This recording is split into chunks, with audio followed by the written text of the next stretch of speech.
Welcome to the Hardcore MBA podcast with your host, Erlend Bakke.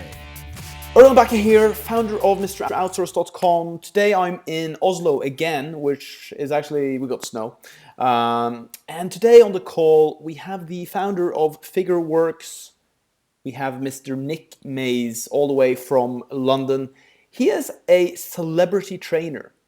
So basically, he helps celebrities get in shape, eat healthily, but it's not only about looking good, it's also about feeling good. It's probably more important, but that's what he is here to talk about. He has been featured in Now, Grazia, Metro, Closer, and he works with, Lauren Goodger and a lot of the people that we see on TV. He actually works with Mario Testino, a famous photographer, and lots of celebrities. Nigel Slater is another one. So I'm very excited to have him here on the show. So Nick, welcome to the show. Welcome. Thank you very much for having me. So you were a personal trainer, and then what happened? Why did you decide to go for the celebrities, work with celebrities? Well, for me, it was always the progression I wanted to make. Some of my colleagues chose the more sports-specific route, which required a lot more qualifications. And I just felt, for me and my skill set, I was better off going the other route, which was trying to look at a high net worth client base, getting a celebrity endorsements where I could put my prices up and ideally make more money. So from the day that you decided to work with celebrities and high net income individuals, how long did it take from that idea to it actually happening? Well, I started off in a sort of regular gym outside of London, and I basically learnt the ropes, learnt how to deal with people. I learnt how to train people at a very basic level. I learned how to interact, and from there I got an understanding of what I needed to do, and I realised it wouldn't happen working at the local health club where I was living at the time. So for me, it was always a progression to try and work for the best health club, members club that I could possibly work for. And that would put me in an environment where I'd be with the kind of client base where I could progress my career and earn more money. So from Lever, I left this regular health club outside London, and I found out about this fantastic new standout pro members club called KX Gym in Chelsea. This is going back 12 years ago now. And it was in all the papers. It was a most exclusive members club if not in Europe, with a number of celebrities, a lot of very wealthy people. To become a member, you had to have a lot of money. It was very expensive and very exclusive. And they had a fantastic gym. And not only that, they had the most inspirational, motivating, experienced, knowledgeable trainers, as far as I could see, in Europe. And it was the place that I singled out that I wanted to work. It just seemed to me the best place for me to progress my career. And if I could make money out of the industry, it was going to be there. Okay, so you had a very sort of singular focus. You said, okay, that's the place for me. I'm going to put all my thought and energy into becoming a trainer there. Is that what you did?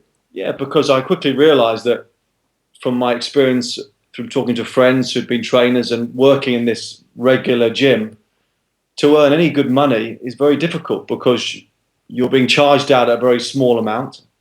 You're working all hours God sends, training clients very early, very late, so your social life is very limited.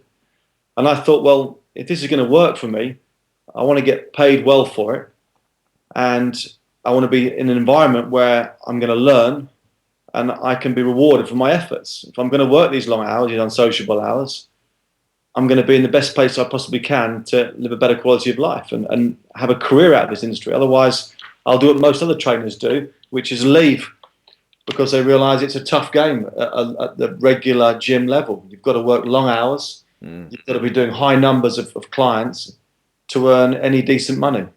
So for me, it was the only way forward. A friend of mine just lives down in Aker Brygge in Oslo, which is like the where the wealthy people live. We have the castle's just up here, and the super rich live just out on the pier, just down here, and I'm in the middle. This actually used to be like a sort of workers area because they used to have shipyards down here before they kind of redid it all.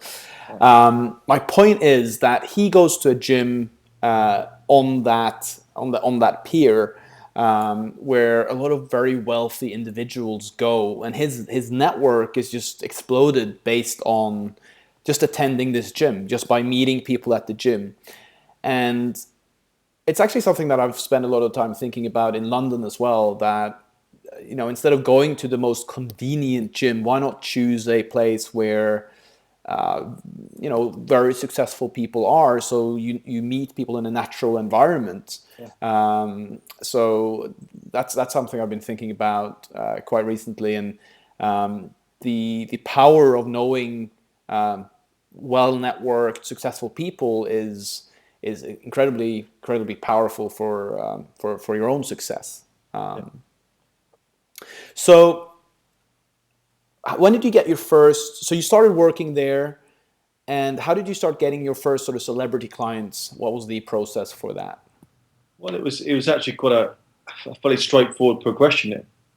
When working at Kicks, because it was a new gym club, there was a lot of members that wanted training, and a lot of trainers were given clients, which is a pretty unusual thing for most trainers. Most trainers have to go out and find clients, which is a challenge. And you've got to work the floor, as they call it.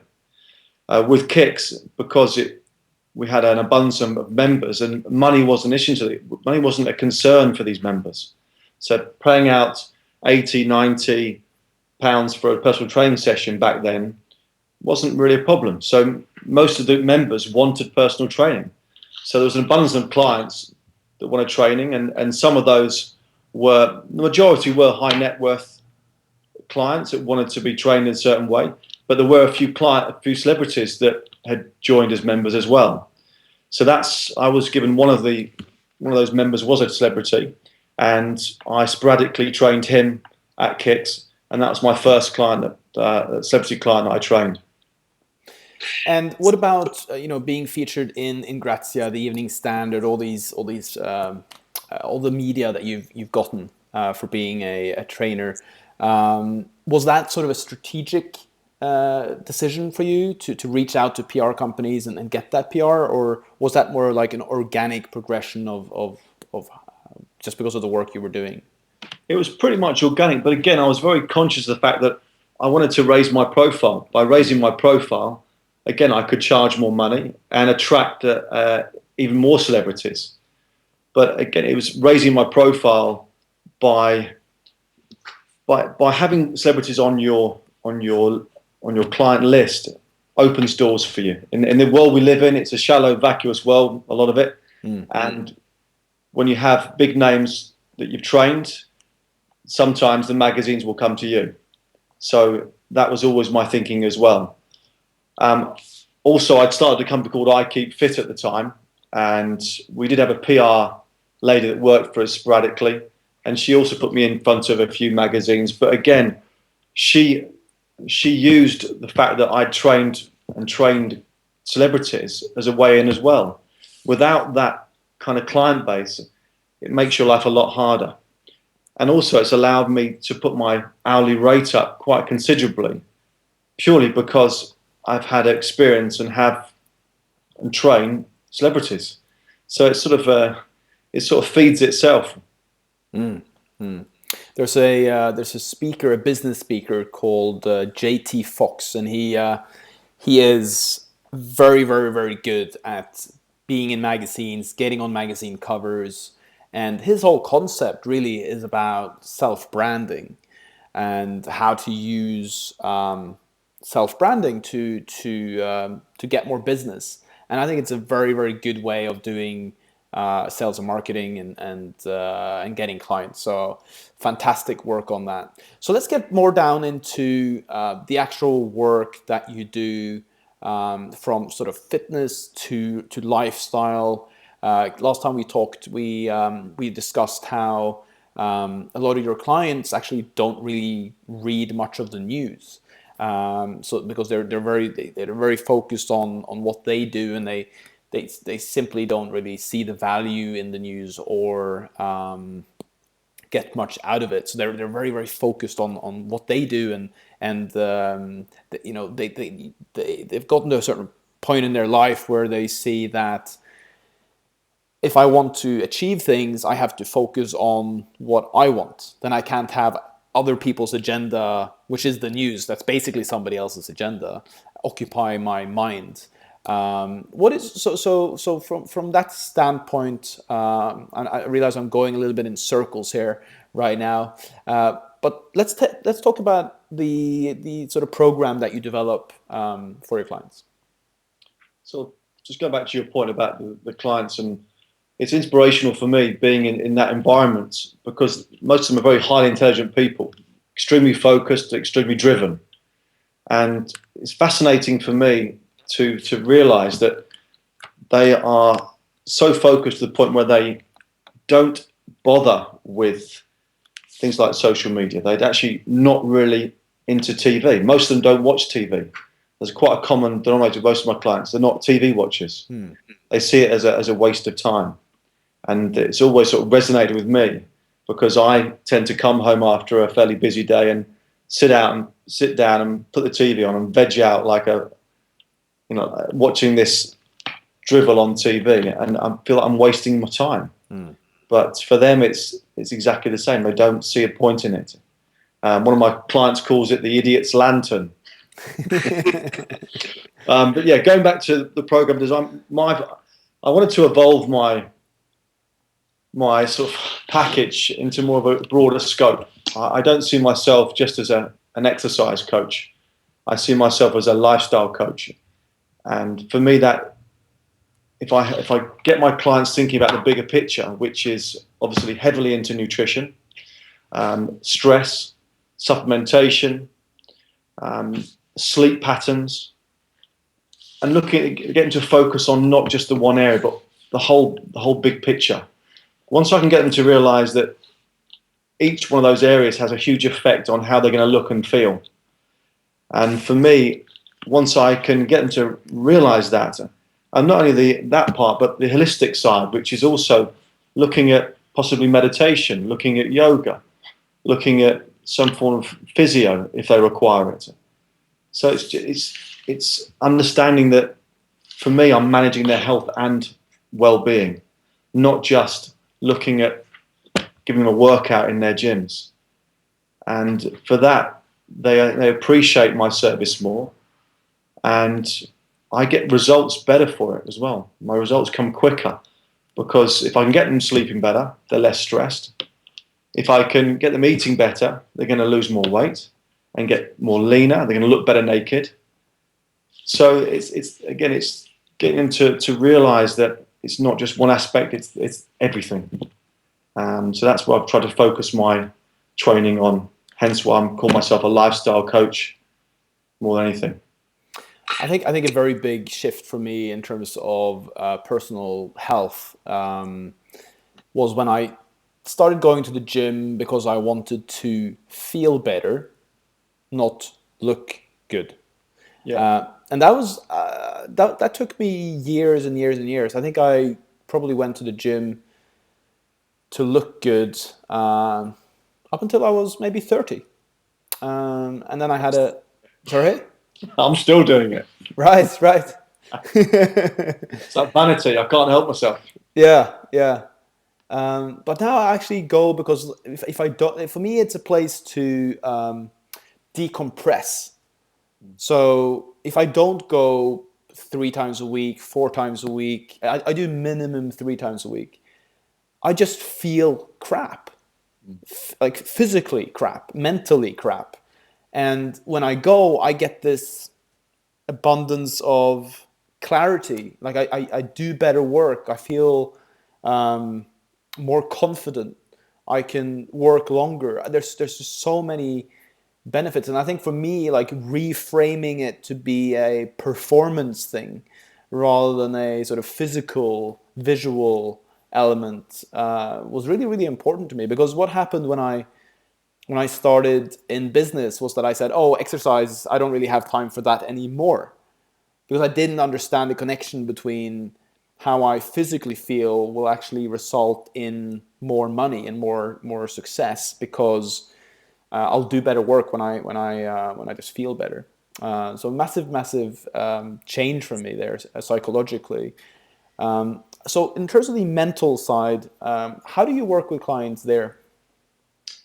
Well, I try and, whenever I'm with my clients, I'm a big fan of energy and how you come across with people generally. I think that you've got to walk into that room and you've got to exude what you're trying to practice and preach. And for me, I want to be that positive influence on my clients. I want to give them that hour of the day where they can switch off and they can re-energize, they can refocus, and I will take control. You know, whether it's looking after their nutrition for the day, speaking to their chefs and organizing a well-planned nutritional meals, both 3 meals and 2 snacks, getting some green smoothies organized for them, so trying to make their lives easier. And for me, that is a big part of it. But I'm trying to get my clients to realize that by living like this, they're going to be much more productive and happier in themselves. And again, your mind controls your body. So if I can get their mindset in a better place by doing yoga, by doing some breathing, by doing meditation, as well as the interval exercises, as well as weight training, then great, because it gives them a broader spectrum of living healthier and happier lives.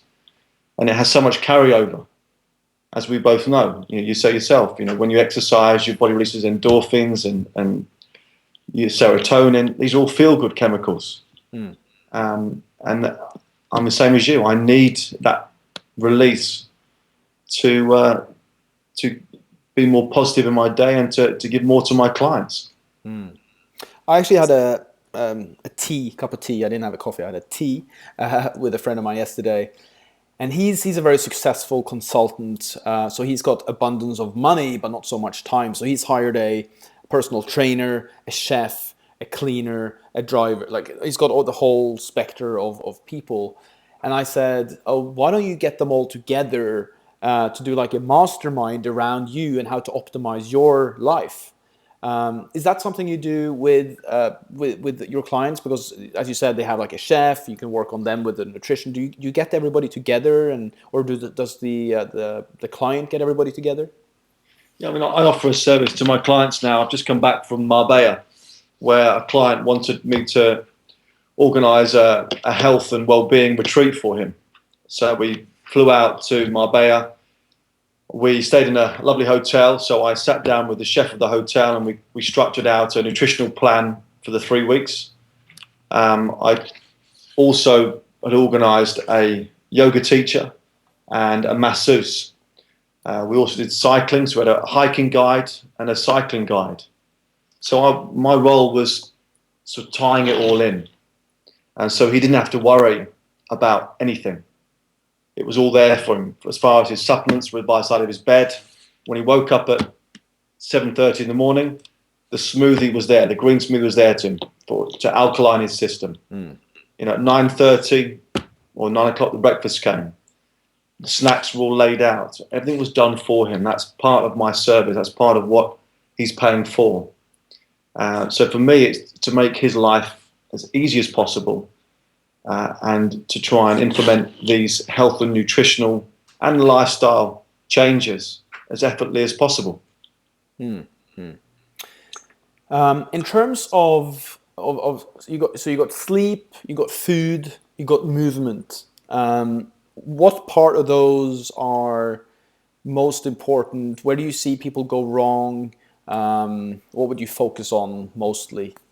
Well, it depends on their goals. I mean, we all want to look better naked. I haven't come across one client that doesn't want to look better. Second to that, they all want to feel better. So depending on their goal, I would first and foremost look at their nutrition. I think nutrition is key to how obviously as far as body fat.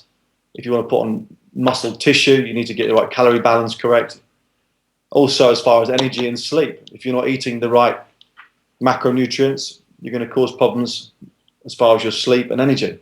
So it's getting that balance right. So I'd structure a nutritional plan accordingly towards their goals, whether they're looking to increase muscle mass or reduce body fat. So that's would be probably my main focus. If they're a highly stressed individual, we may need to look at some sort of holistic program.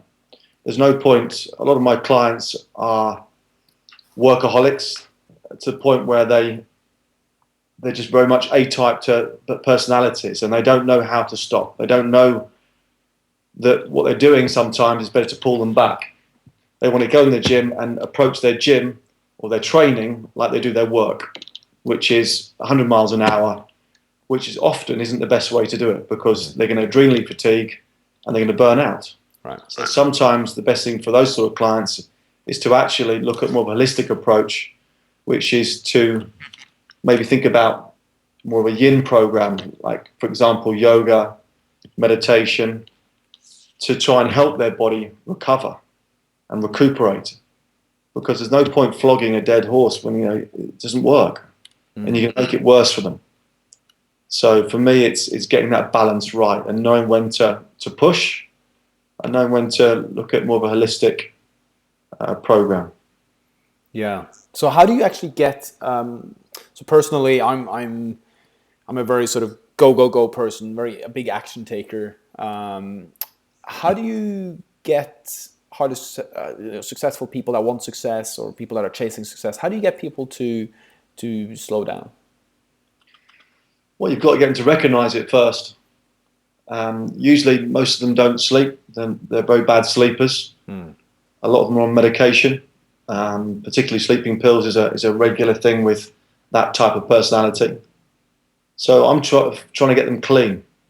Yeah. So trying to get them to recognize that this is not how they should be living their lives. They need to try and get more of a balance. I understand this is their personality. This is what makes them tick, and it's got to them where they feel they want to be. But usually it comes at a cost, be it generally personally, and it's making them aware of it or helping them recognize it. I can advise, but I can't do it for them. So for me, it's probably trying to get them to realize that there's areas of their life that are out of balance. One of them possibly being exercise, other maybe nutrition. It may be they're drinking too much alcohol. It may be they're only getting 4 hours sleep a night. So it's trying to highlight those areas and trying to get them to make them better. Fantastic. So I know you have to go. If you've been watching this episode and we want more information about you, what is the best place to read more about you or learn more about the sort of processes that you teach and what you do? Well, my website, as you know, is figureworks.co.uk. That's where I'll be found, and that's where I do most of my damage. Fantastic. Nick, it's been a true pleasure having you on the show. I look forward to meeting up with you again in London, and have an amazing day in the rainy London. Great talking to you. You too. All the best. Bye-bye. This podcast is brought to you by MrOutsource.com. Outsourcing to the Philippines done for you. Mr. Outsource is a recruitment company matching busy entrepreneurs with Filipino virtual assistants, so you can have the time to focus on what's important.